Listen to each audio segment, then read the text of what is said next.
বন্ধুসকল এইটো চাওকচোন কলম কটা মেচিন এটা আনিলোঁ নতুনকৈ অলৰেডি ফিটিং কৰি পেলাইহে দেখুওৱা হ'ল খোলাটো দেখুৱাব নোৱাৰিলোঁ এইটো হৈ গ'ল আপোনাৰ ডিছটো এইটো ডিছটো দুখন ডিছ আহিছে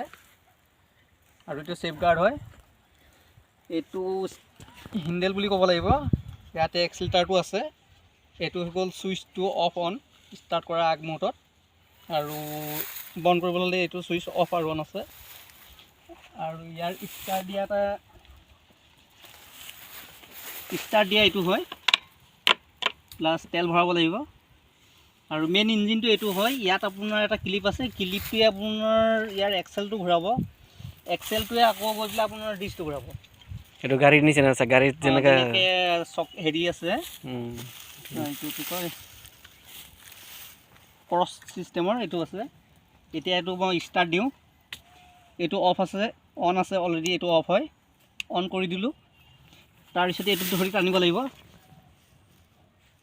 আৰু এইটো দিয়া হৈছে কিহৰ কাৰণে ডিছটো এইটো ষ্টাৰ্ট হোৱাৰ লগে লগে ডিছটো স্পীডত ঘূৰি দিব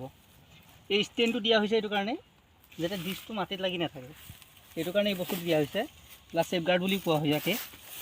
এইটো মই অলৰেডি অন কৰিলোঁ কৰি এতিয়া ষ্টাৰ্ট কৰি দিওঁ এইটো অলৰেডি ষ্টাৰ্ট হৈ গ'ল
কাঠতে পিকআপ দিব লাগিব